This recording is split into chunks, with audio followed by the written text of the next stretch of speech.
ہمارے اکابر نے لکھا ہے کہ انسان اپنے دل کو دیکھے تو خود ججمنٹ کر سکتا ہے کہ دل منور ہے یا دل سیاہ ہے. یہ بہت آسان کام ہے. ضروری نہیں کہ ڈاکٹر کے پاس جائیں گے تو ڈاکٹر بتائے گا. اس کا لٹمس ٹیسٹ ہم خود بھی کر سکتے ہیں. مثلا دل سیاہ ہونے کی علامتیں: پہلی بات، گناہ کی جھجک ختم ہو جاتی ہے. بیوی پوچھتی ہے دیر سے کیوں آتے ہیں؟ بس میں آتا ہوں، میرا کام ہے. تم کیوں پوچھتی ہو؟ تمہارا کیا واسطہ ہے؟ وہ جو ایک جھجک ہوتی ہے نا دل میں، وہ ختم. اچھا کوئی کیا کر لے گا؟ بیٹا کہتے ہیں ابو کو پتہ بھی چل گیا کیا ہو جائے گا.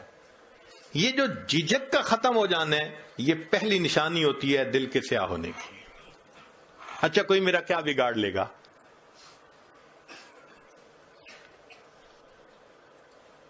پہلے سکرین پہ کوئی ایسی شکل دیکھنے کے ڈرتا تھا، اور اب فیس بک کے اوپر تعلقات بنائے ہوئے ہیں اور ڈر بھی نہیں ہے کسی کا، اکاؤنٹ بھی کھولا ہوا ہے.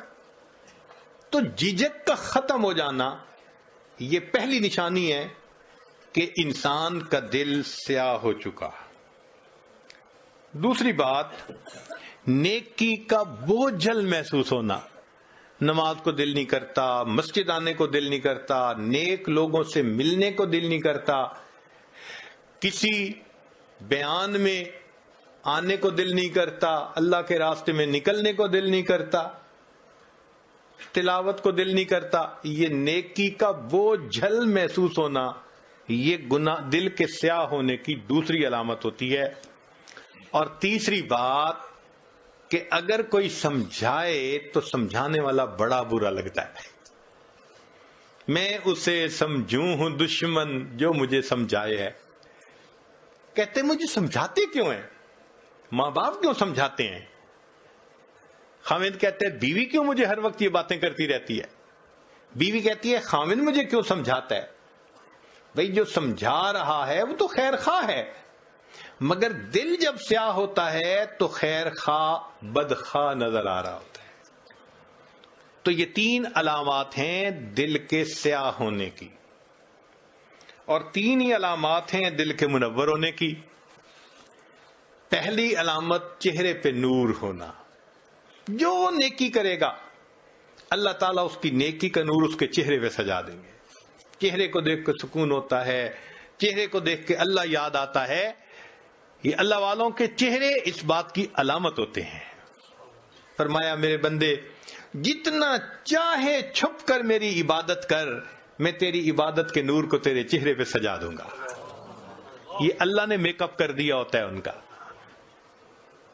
آپ کبھی کمپیئر کریں نا اللہ والوں کے چہروں کو اور دوسری طرف جو سٹار کہلاتے ہیں، ادھر ادھر سکرینوں پہ تماشے کرتے ہیں، ناچتے پھرتے ہیں، ان کے چہرے پہ دیکھیں کہ کتنی ظلمت ہوتی ہے، اور ان اللہ والوں کے چہروں کے سکون کو بھی ذرا دیکھا کریں، فرق واضح نظر آتا ہے. چہرے پہ نور ہونا، اور دوسری بات ان کے دل میں سرور ہوتا ہے.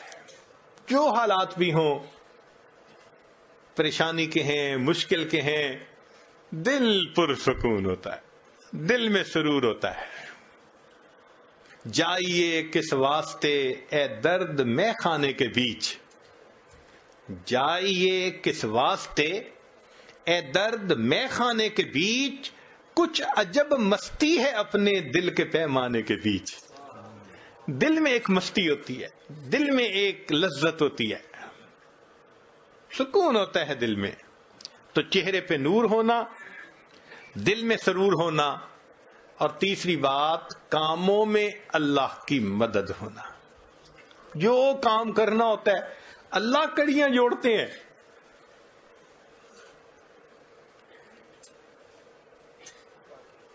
خود بخود قدرت کی طرف سے سبب بنتے چلے جاتے ہیں. اللہ تعالیٰ ان کو دنیا کے معاملات میں الجھنے نہیں دیتے، ان کے کام سنوار دیتے ہیں، نکال دیتے ہیں. اب اس کی مثال یوں سن لیجئے کہ ایک ہوتا ہے عام گھوڑا، تانگے میں، ریڑی میں جس کو استعمال کرتے ہیں، وہ ہمارے ہاں 20-25 ہزار کا مل جاتا ہے. ایک ہوتا ہے تیزی دوڑنے کا مقابلہ کرنے والے گھوڑے، کروڑوں میں، 2 کروڑ اور 4 کروڑ اور 12 کروڑ ان کی قیمتیں ہوتی ہیں.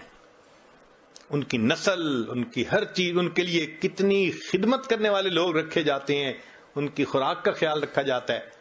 اب اگر کوئی ریکارڈ بنانے والا گھوڑا ہو تیز رفتاری کا، اور اس کے مالک سے کوئی آ کے کہے ذرا اپنا گھوڑا دے دو، میں نے یہ اپنے تانگے کے اندر اس کو استعمال کرنا ہے، وہ کہے گا میرا تیزی کا مقابلہ جیتنے والا گھوڑا، ریکارڈ قائم کرنے والا گھوڑا تانگے میں کبھی نہیں میں دے سکتا.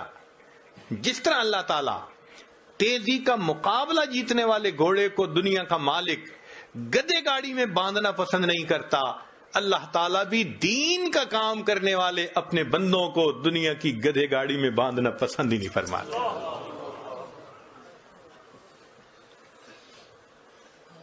پھر کوئی دنیا کے معاملات ہوتے ہیں، اللہ سمیٹ دیتے ہیں، اللہ سمیٹ دیتے ہیں. یہ تو میرا بھاگنے والا گھوڑا ہے، یہ تو میرا دین کا کام کرنے والا، یہ تو نیکی عبادت کرنے والا میرا بندہ ہے، کیوں اس کو میں دنیا کے معاملات میں الجھاؤں.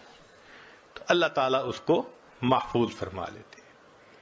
تو اس لیے ہمیں چاہیے کہ ہم گناہوں کو چھوڑ کر نیکوکاری کی زندگی کو اپنائیں.